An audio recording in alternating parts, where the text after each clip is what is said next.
Bienvenidos a Panamá América. Hoy conversamos con el investigador de historia Vladimir Berriolem. Hoy analizaremos un poco lo que es el valor histórico del edificio del Ministerio de Gobierno, pues que recientemente se ha anunciado pasará a ser un museo de la nacionalidad. Licenciado, hablemos un poco, hagamos un recorrido por la historia y el aporte que tiene este edificio a la historia panameña. Cómo no, ante todo es importante destacar el valor que tiene que un medio de comunicación como ustedes esté dedicándose a rescatar la memoria histórica, la historia rica que hay detrás de muchas edificaciones que tiene San Felipe, también parte de Santa Ana e incluso algunas partes de Caledonia y Bellavista, así que les felicito por ese lado. Bien, hoy vamos a hablar de un edificio en particular, tiene una historia centenaria si nos vamos desde el origen. Cuando pasó lo de Panamá Viejo y la ciudad cambió su sede física por el sitio de Lancón, a lo que llamamos San Felipe, pues en ese lugar se decidió que iba a estar la sede de la iglesia, el convento, el claustro, el patio y el cementerio de la Inmaculada Concepción. Y así funcionó hasta que vino la independencia de España. Cuando Colombia toma el control de Panamá, la política colombiana en ese momento era no muy amistosa respecto de la Iglesia Católica. Entonces se ordenó la expulsión de prácticamente todas las órdenes religiosas del territorio nacional, incluida Panamá, y ese lugar quedó vacío. Con el tiempo se fue deteriorando. En el siglo XIX se tiene constancia de que ese lugar se usó para dormitorio de tropas de un lugar a otro, se usó como almacén de abastos oficiales, incluso también privado. Y en su momento, ya a finales del siglo XIX, lo que era la iglesia estaba bastante bien conservada, pero sin techo. Eso se había caído. Ya se había liberado de todos los aspectos religiosos, de manera que era la estructura. Y en esa estructura se hacían obras de teatro.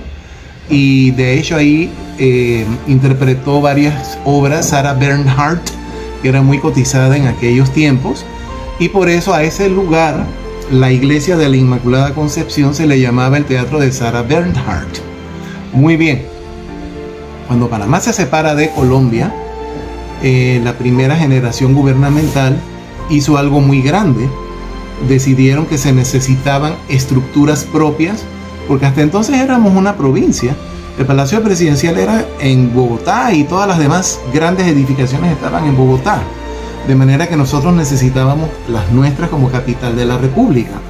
En ese sentido, radicaba en Panamá el ingeniero Gennaro Ruggeri, italiano, de muy buena recordación, y a él se le encomendó, después de algunos concursos, que había que hacer varias edificaciones. La más importante de todas, el proyecto estrella, era el llamado Palacio Nacional. El Palacio Nacional tenía o tiene dos partes. Una parte corresponde a donde estuvo la iglesia de la Inmaculada Concepción, que es el Teatro Nacional, y siguió siendo teatro. Y la otra parte, que es la más grande, es el Palacio Nacional propiamente dicho. Y si lo vemos desde una foto aérea, vamos a ver que parece una cruz con el centro hueco. Bueno, un brazo de la cruz es el teatro, y los otros tres que miran hacia la avenida central, el principal, era la sede del órgano ejecutivo, la sede del órgano judicial y la sede del órgano legislativo. ¿Por qué? Tenía la función de ser un capitolio. Capitolio en América, ya no estamos hablando de Europa monárquica. El capitolio es una estructura, como por ejemplo todavía sucede en Estados Unidos, para algo de referencia rápida. Ahí están las sedes de los órganos del Estado, y en un momento dado los presidentes de los tres órganos pueden ejercer desde allí, o bien las oficinas delegadas. En ese sentido, Ruggeri hizo una composición muy interesante, extremadamente sólida. Esos son edificios, Teatro Nacional y el Palacio Nacional, hechos pensando en incendios, rápida evacuación, ventilación, no había aire acondicionado, y adicionalmente terremotos. Podían resistir como para que las personas puedan salir. Si la estructura sufre un daño, al menos la gente lo pudo evacuar. En ese sentido, nos sacamos la lotería por tener unos edificios fuertes. Sufren deterioro con el tiempo, lógicamente, ¿no? En este caso en particular, el Palacio Nacional, que es lo que nos ocupa, el teatro ya se ve aparte, fue la sede del Capitolio, pero habría que entrar, cuando uno entra por la entrada principal, ese vestíbulo hermoso, la escalera principal, recordemos que ahí podía operar el órgano ejecutivo empezando con el señor presidente. De hecho, cuando uno sube al piso 1 por el elevador o por la escalera, uno va a ver un salón al que le llamamos medallones desde 1992, por allá 1993, que se le quitaron los cielos rasos, las alfombras y se encontraron lunetas con pinturas al óleo como por el estilo de la presidencia. Precisamente como ahí podía ejercer el presidente, esa era la sala de recibo de los visitantes, tenía cierta cantidad de presidentes representados y luego eso daba paso a la oficina del señor presidente, que también tenía otra decoración un poco más sencilla. Del lado contrario, con un salón de por medio, estaba la del vicepresidente o primer designado, por el mismo estilo. En el medio de esas dos oficinas hay un gran salón que se llama Salón Nacionalidad. Nosotros le llamamos así, pero en realidad ese era el salón de actos o en lo que quedó el salón amarillo de la presidencia, que siempre fue salón amarillo desde la época del Estado Soberano de Panamá. Bueno, ese era el equivalente del salón amarillo. Luego, habían divisiones con puertas que se podían abrir, pero para mantener una cierta privacidad, se podía pasar al ala legislativa. El ala legislativa se puede entrar directamente desde la calle que da al mar. Una entrada linda, la puerta tiene el logo de RP, República de Panamá, muy bonito, maderas preciosas, piso de granito de verdad, hecho a mano. Hay secciones que tienen pisos de mármol, otros que tienen artísticamente pasta de cemento, pero muy bien hecha. Y de allí se podía subir por una escalera independiente al hemiciclo parlamentario. Eso está allí todavía y se llama, nosotros le llamamos el Salón Asamblea Nacional. Allí sesionó la Asamblea Nacional entre 1908, que inauguró el edificio, hasta 1934, en que tanto la Asamblea como el órgano judicial mudaron su sede física a Plaza de Francia, al edificio blanco que también diseñó Genaro Ruggieri, pero muchos años después, a donde se instaló el Palacio de Justicia y Legislación. De hecho, el Teatro Anita Villalaz era el hemiciclo parlamentario, para que tengan una idea. Ahora, eso sufrió otras vicisitudes, la Asamblea mandó a hacer su propio edificio, eso quedó solo del órgano judicial y esa era la sala de audiencia penal. El Palacio Nacional, al abandonar los otros dos órganos, quedó como sede del Ejecutivo y como la presidencia siempre se siguió usando, entonces se definió que el primer ministerio del país, de todos los países, el Ministerio del Interior, o sea, el Ministerio de Gobierno, el que se encarga de la gobernanza, se estuviera allí.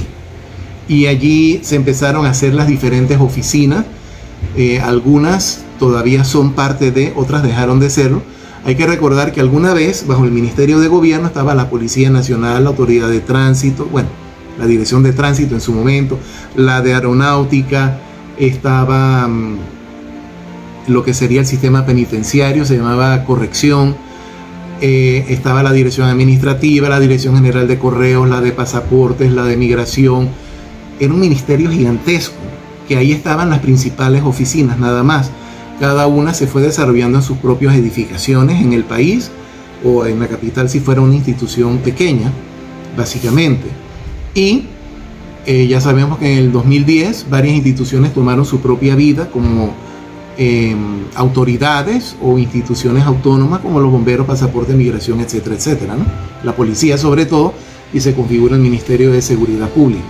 Queda solo el Ministerio de Gobierno, con el cumplimiento de tratados internacionales, los refugiados, la colaboración internacional, el SINAPROC, correos, y ya desde el 2012, por ejemplo, por una ley se adscribe las funciones de CONACYNA también dentro del ministerio, que eso mucha gente no lo sabe. Así que entonces el Palacio Nacional, la gente le acabó llamando edificio del ministerio o simplemente Ministerio de Gobierno, pero el nombre nunca se le cambió, era Palacio Nacional. Así es cuando se entregaron las llaves en 1908. Simplemente Palacio Nacional, sede del Ministerio de Gobierno.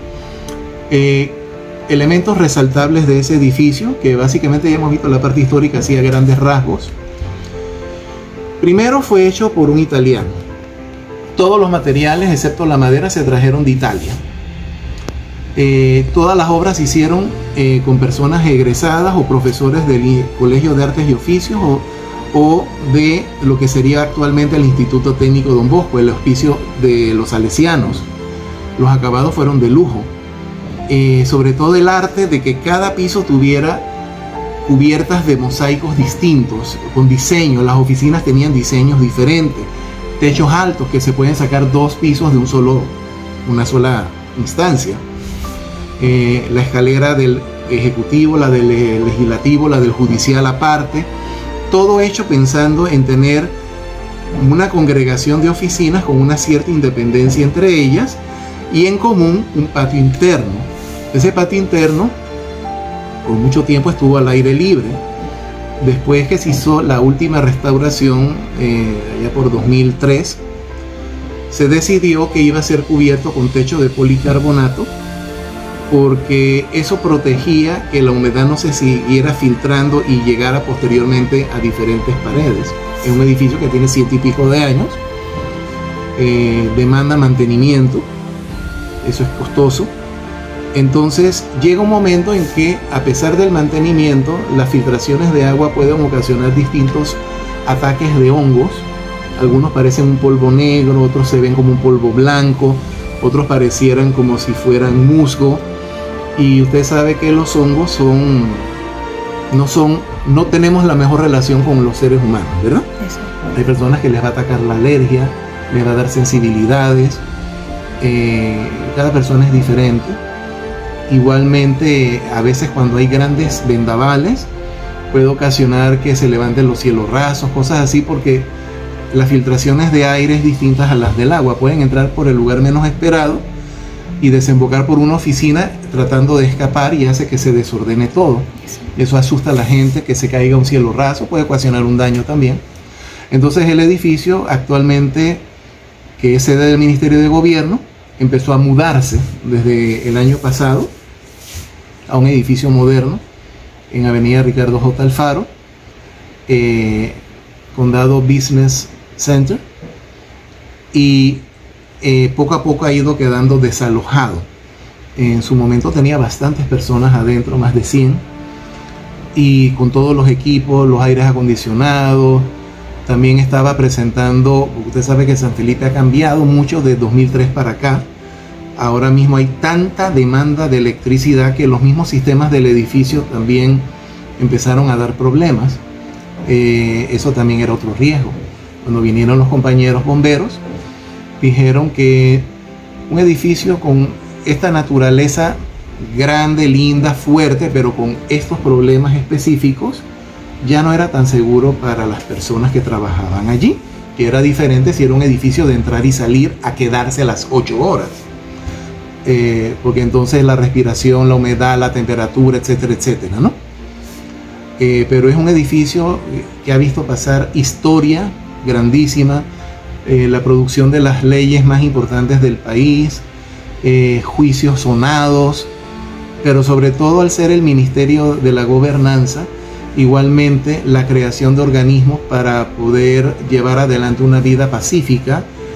El ministerio alguna vez fue el ente regulador de muchas cosas, empezando con las microondas, los celulares, todo eso acabó estando aparte.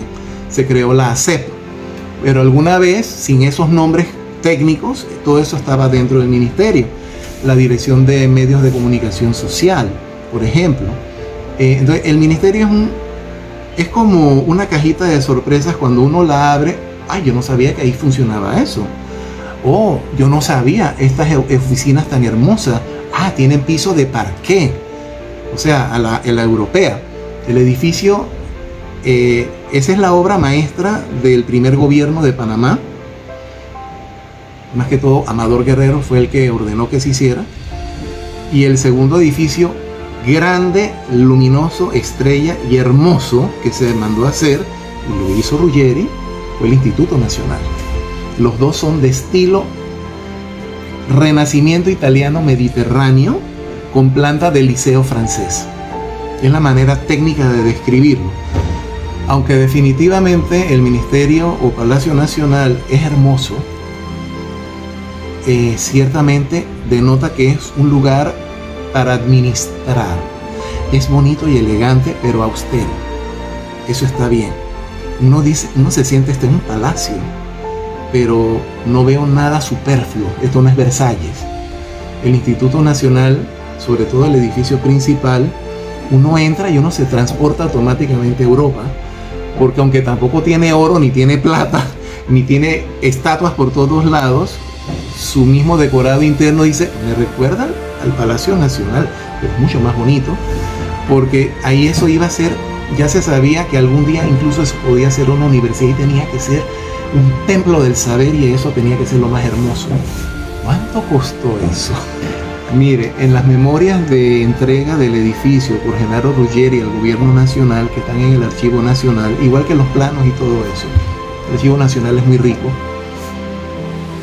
Genaro Ruggeri dice, cuando entregó particularmente el teatro, que fue donde tomó posesión el nuevo presidente, después de que murió Amador Guerrero, y se hizo la inauguración con la ópera Aida y todo esto, él dice, el conjunto, o sea, el palacio más el teatro, costaron $620,000 de esa época. De los que la mitad fue el teatro. O sea, el teatro es más chiquito y costó más caro. Pero es que ese teatro es una maravilla. Trasladándonos al día de hoy, con todos los precios que han subido, tomando en cuenta que la mayoría de los materiales se trajeron de Europa por barco, y recordándonos de que todos los elementos de hierro forjado, todo eso vino de afuera. La inflación, el 7%, qué sé yo, todo eso, hacer un edificio como esos dos, hoy, yo creo que andaría por 100 millones. Puede ser que un arquitecto me podría decir, no, un poquito más, un poquito menos, pero más o menos por allí. Déjeme decirle que 100 tantos años después, creo que hasta el último centavo fue bien invertido. Están allí. Así como la buena idea de conservar los edificios que están al lado de la Plaza Porras, la Embajada de España, la Gobernación, la Procuraduría. Son edificios que también pasan de 100 años. Cumplieron hace mucho su misión, pero si uno les da cariño, mantenimiento, tienen una vida útil que se puede extender indefinidamente. El tema de trabajar en una restauración, lo que se recupera, sabemos que en el casco, incluyendo las iglesias, se ha trabajado en la restauración y sabemos el tiempo, lo difícil que es mantener esa historia allí. ¿Cuál es la realidad del edificio, de este edificio, sobre todo para conservar o rescatar esa historia de hace 100 años en su construcción, en su estructura? Bien, se lo puedo responder en unos segmentos, pero aclarando, no soy arquitecto, no soy ingeniero y no trabajo en el área de restauración ni de conservación. Conozco un poco. Exacto. Lo que yo le diga puede tener algún grado de error, pero creo que va más o menos por allí. Un edificio como ese, primero que todo, vale la pena meterle la mano. Que tiene hongo, eso se soluciona. ¿Cuánto va a costar? No lo sé, no creo que poco. Que tiene filtraciones, después de que se detecte por dónde es que están, eso se puede solucionar igualmente. Que debe tener un aire acondicionado central, bueno, se hacen las instalaciones del caso.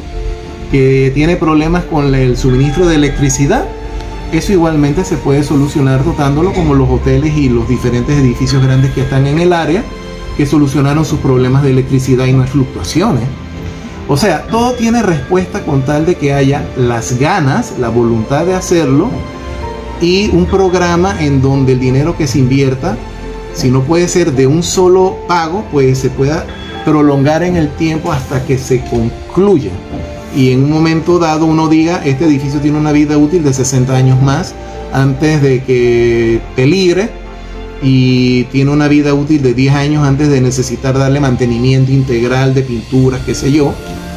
Ese edificio, hay que recordar que las personas que se dedican a la restauración, porque una cosa es rehabilitar y reconstruir y otra es restaurar. Reconstruir es traer a la vida algo que ya no existía porque hubo planos, fotos y testimonios.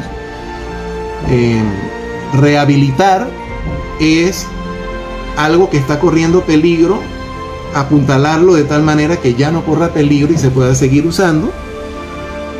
Eso implica tuberías de agua, de electricidad, fibra óptica, todo lo que uno quiera. Y la restauración. La restauración implica que no es el caso. Si se cae un pedazo de la fachada, hay que ver cómo se restaura, que a simple vista parezca que no ha pasado nada. Que hay un salón, por ejemplo, el salón asamblea. Se tiene sospechas de cómo era el techo. Lo que pasa es que originalmente ese edificio, arriba de la Asamblea Nacional, no había, y se le añadió un piso. Cuando se añadió ese piso, se destruyó el techo de la Asamblea Nacional. Pero siguiendo el patrón del salón asamblea, pienso que con una cubierta de policarbonato que no pesa, se podría restaurar como era originalmente y se vería espectacular. Ese salón es importante, tiene un decorado con colores pasteles que recuerdan Pompeya. Tenían enmarcados de madera que habría que restituir, y así el edificio ganaría si va a ser puesto en escena como un museo. Aquí en Panamá se necesitan museos por todos lados. Hay mucha historia y pocos lugares a donde mostrarla. Ese edificio es grande, sí, pero no inmenso. No va a poder con todas las cosas, ¿no? Se quiere hacer un nuevo museo de historia, entraría genial.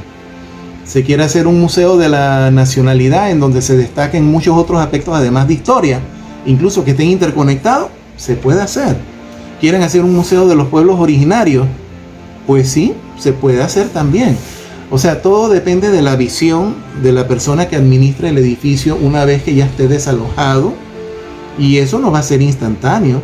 Uno puede decir, yo voy a hacer, pero lo primero que hay que ver es, bueno, el edificio está desalojado, ahora vamos a contratar a una empresa o a una universidad tecnológica o no sabemos a quién para que haga la evaluación.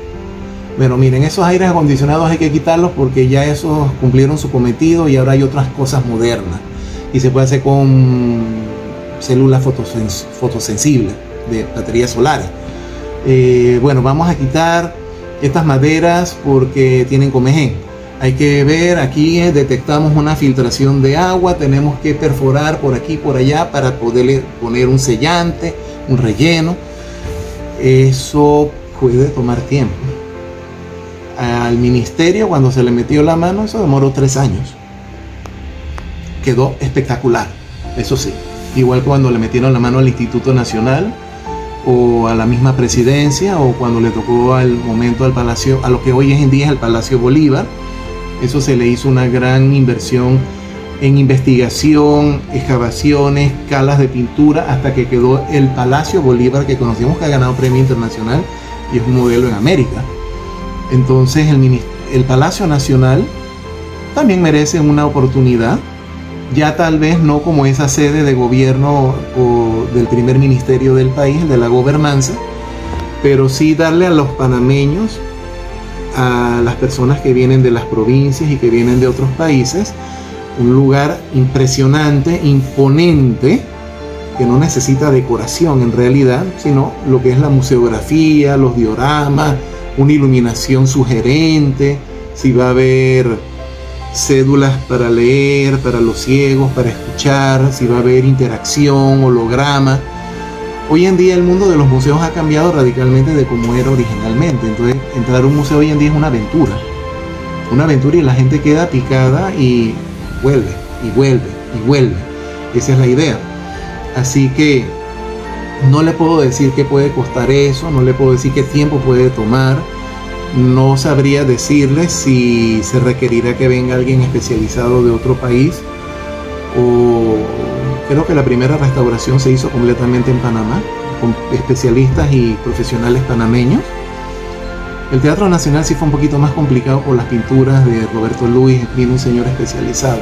Acá no hay ese tipo de pintura, pero habría que ver si también se le vuelve a dotar de los jardines que tenía en las esquinas, como el Teatro Nacional, que le devolvieron los jardines. Acá también habían jardines que por necesidad de estacionamientos ahora son estacionamientos. O sea, hay miles de cosas que hay que evaluar y le va a tocar entonces al Ministerio de Cultura. Licenciado, usted decía algo interesante, que era mostrar un poco las ideas que se pueden realizar para hacer ese museo atractivo. ¿Cómo hacemos para que una idea como esta, tan grande, tan importante como la que se menciona, no solamente se concrete, sino que genere interés en una población como la nuestra, que ya tenemos museos y sabemos lo abandonado y lo poco visitado que son? No sé si usted recuerda, antes de la JMJ, cuando se anunció que se iba a abrir un día la catedral para que vieran cómo estaba quedando, no se podía entrar. La gente de cualquier religión fue, porque sabían primero que era algo importante, y quedaron enloquecidos cuando vieron, a pesar de que no había nada. Qué hermoso, pero usted sabe qué fue, cuál fue el elemento fundamental: iluminación. Usted entra ahí y usted no se siente que está entrando en una cueva de ladrones. Esa es la magia de la luz. Ese edificio merece tener una buena iluminación. Yo dije hace un rato, una iluminación sugerente. La iluminación sugerente es que esté bien iluminado lo que tiene que estar iluminado para beneficio de la vista de las personas. Ya técnicamente se sabe qué tipo de luces usar para que las cosas no se destiñen. Y otro tipo de iluminación que cree una agradable penumbra, no una temerosa penumbra, en donde uno puede ver, mira, el piso es de madera, mira el diseño, pero no tan iluminado como las piezas. Que de repente hayan señales luminosas que le digan porque debe haber una ruta. En museografía se empieza por un lado, se tiene que hacer un circuito y terminar en la puerta misma de entrada o en la que comunica con otra sala. Tiene que haber algo que le diga a la persona: usted está aquí, en varios idiomas. Créame que la iluminación va a ser muy importante. Vuelvo y repito, ese edificio no necesita decoración. Ya tiene los techos altos que quisieran tener todos los museos. Tiene unas paredes muy fuertes. Es cuestión de planificar qué es lo que se quiere hacer, hasta dónde se quiere restaurar lo que tenga algún problemita, y cómo se van a hacer los dioramas, las vitrinas islas, cuántos maniquíes van a haber, de qué museos se van a sacar de sus depósitos los uniformes militares, libros, qué préstamos se van a solicitar. De repente, en un momento dado, los museos viven de préstamos. De repente nosotros no tenemos algo que tienen en la Biblioteca del Congreso de Washington, en la Biblioteca del Congreso de Bogotá, en la de París, qué sé yo, y de repente, cuando ese museo ya esté montado, especifique sus condiciones de luz, de ventilación, de seguridad, de incendios, de alarmas, entonces uno puede ir y decir: quisiéramos que nos den préstamo por 3 años, estas son las especificaciones que tenemos y va a estar en esta sala con alta seguridad. Ya nos podríamos dar ese lujo. Ese lujo se lo dio el Archivo Nacional cuando quedó también rehabilitado y restaurado, tanto que fue el único lugar de América en su momento a donde el Archivo General de Indias permitió mostrar sus documentos valiosísimos afuera de España. Cuando uno tiene la tecnología y tiene la seriedad del mantenimiento y de la custodia con seguridad, uno se puede dar el lujo de negociar. Y supongo que habría que hacer algún patronato, porque también hay cosas que se tendrían que comprar, y usualmente el tamaño del Estado panameño no es el de Francia, no es el de Inglaterra, que miren, hay una subasta y hay un cuadro que deberíamos tener, vale $10 millones. Bueno, cójalo. No, acá no sería tan sencillo. Podría, pero no sería tan sencillo. ¿Tenemos nosotros alguna experiencia para pensar en desarrollar un proyecto de este tamaño? ¿Tenemos alguna experiencia aquí en Panamá? Tenemos, más importante que la experiencia, tenemos personal capacitado, tenemos talento. Sí tenemos. Muy bueno y no pocos. Algo como esto crea la oportunidad para que estudiantes universitarios del Artes y Oficios y del Técnico Don Bosco hagan sus prácticas ayudando a todo lo que hay que hacer, y de esa manera ya quedan empapados de que hay otras especialidades en las cuales pueden pensar estudiar más adelante, y van a poder decir: yo contribuí a que eso esté como se ve hoy. Estudiantes de las diferentes escuelas de pintura, de escultura, privadas, oficiales, la Facultad de Bellas Artes, anexas, todos pueden participar. Depende de la visión que tenga la persona que administre mi cultura en el momento que se decide empezar a hacerlo todo.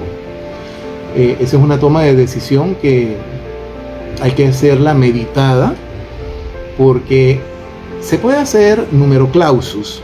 Eso significa: lo vamos a hacer nosotros y les avisamos cuando esté abierto.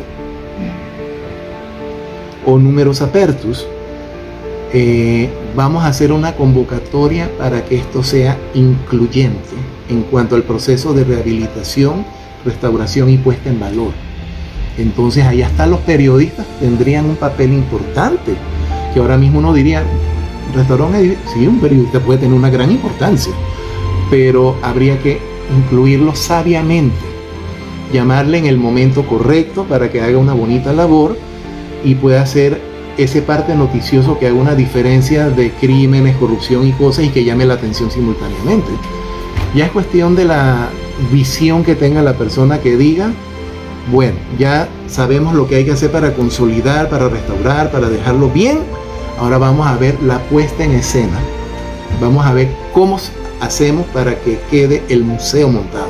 ¿Dónde se van a mandar a hacer las bases? ¿De qué tipo van a ser los maniquíes? ¿Se van a hacer toscos, medianos o como los de las tiendas? Hay que reproducir vestimenta. ¿A quién vamos a llamar para que reproduzca vestidos de época que se van a necesitar? Porque puede que tengamos el escritorio, el fusil, el sable, ¿y quién lo usa? Tenemos el uniforme. ¿Dónde está el maniquí? ¿Era ella? ¿Era él? Entonces ahí es donde van saliendo los números también. Un maniquí vale tanto, vamos a necesitar 200. Bueno, restaurar solamente un vestido puede estar saliendo por 200, 700 dólares. Necesitamos como 200 vestidos. ¿Y qué clase de información? Debe ser un museo amistoso. Todo el edificio debe ser amistoso. El actual tiene placas donde hay para las personas no videntes, por ejemplo, el elevador, los pasillos, las señales de emergencia, punto de encuentro, de salida. Todo eso hay que planificarlo en la nueva oferta del edificio, ahora como un museo. Y entonces, al final, cuando se inaugure, nos vamos a poder sentir muy contentos. Todo eso que le acabo de decir es los criterios que están siguiendo para el Museo del Hombre Panameño, que fue como se le tituló originalmente, y que en honor a una persona muy grande se le llamó Museo Antropológico Reina Torres de Araúz, que se mudó de donde estaba a otro lugar, ahora vuelve a estar allí nuevamente. Todos esos criterios se han usado. Cuando lo abran, espero que vayamos a asombrarnos. Exacto. Para terminar, licenciado, ya, ¿cómo incentivar a nuestra población para que valore este tipo de proyectos y no nos quedemos solamente en cuánto costó o cuánto va a gastar el Estado, y no quede más que un gasto, sea considerado la inversión, que además, porque usted ha mencionado algo interesante, no solo recupera un edificio que recupera su propia identidad, sino que brinda un gran aporte a la sociedad, a la población en materia de historia, incluso de turismo. Sí, todo eso y más. Bien, ya, no sé cuánto tiempo demore esto, tal vez 2 o 3 años, no sabemos. En algún momento hay que contactar al Ministerio de Educación. No para que vayan a ver algo que todavía no existe, en su momento sí, sino porque revisando libros de texto, claro, tienen el contenido de columna vertebral que tiene el currículum de cada materia, sí lo tienen, aún se quedan un poquito cortos. Por ejemplo, no es frecuente encontrar en un libro de texto, vayan al museo, a ningún museo. Hay que empezar a poner la propaganda. Cada 10 páginas, poner la página de un museo, dónde está ubicado, qué es lo que ofrece, te espera cordialmente de lunes a viernes o de martes a domingo, vale tanto. Eso nada más que es una pequeña foto y 4 líneas. Eso no es pedir mucho. Igualmente usted tampoco va a encontrar en un libro de texto cómo se cruza la calle, no dice para qué sirve el 311 ni el 911, qué es la SEP, cómo no. Entonces la educación siempre va a ser un pilar importantísimo de todos los países, y pienso que si se hace desde ahora el llamado para que con toda la calma las editoriales no se sientan presionadas, van incorporando, así sea como decorativamente, páginas de los museos, que sí son bastantes. Ahora va a inaugurar uno prontito, el Museo de los Aretes Perdidos, graciosísimo. Entonces, que el docente, es más, el docente mismo, la docente, ay mira, vamos a hablar a la dirección para ir a ese museo, porque capaz ni sabe que está, porque en la universidad no los llevan tampoco. Y cuando lo llevan a uno de tercer, cuarto grado, ya eso se olvida. Eso se olvida, hay que volver. Entonces, primero, hacer un esfuercito por el lado de educación, convocando a las empresas que imprimen los libros para que le añadan un contenido dosificadamente, que ellos no se sientan agredidos, pero a la larga van a salir ganando también porque están en algo, están modernos. Después de eso, que ya el estudiante y los educadores saben que tenemos este recurso pedagógico y hasta andragógico que podemos usar en algún momento, o invitar a que los estudiantes vayan y nos hagan una monografía, por ejemplo, trabajo a distancia. Lo podemos usar como eje transverso del proceso de enseñanza-aprendizaje, que es algo maravilloso.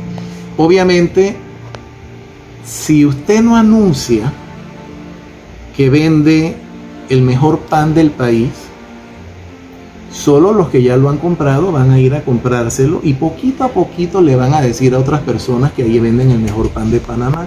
Se necesita partidas de inversión en publicidad, o al menos de campañas de llamar a visitar esos museos en radio. Pueden ser 15 segundos nada más, no tiene que ser una hora. Puede ser en televisión igual, pueden ser 15 segundos, no tiene que ser un documental de 40 minutos. Bien hecho, un creativo, una creativa hace algo maravilloso en poco tiempo. Y lógicamente en los periódicos también se puede tomar cada 15 días, y se quedan cortos, ahí hay material como para 2-3 años. Cada 15 días, media página dedicada de un museo. Pero ¿quién paga eso? Habría que ver si de repente se puede hacer un enlace entre el Ministerio de Cultura y los medios de comunicación para ver si ellos están de acuerdo a patrocinarlo. Cada 15 días tampoco hace daño.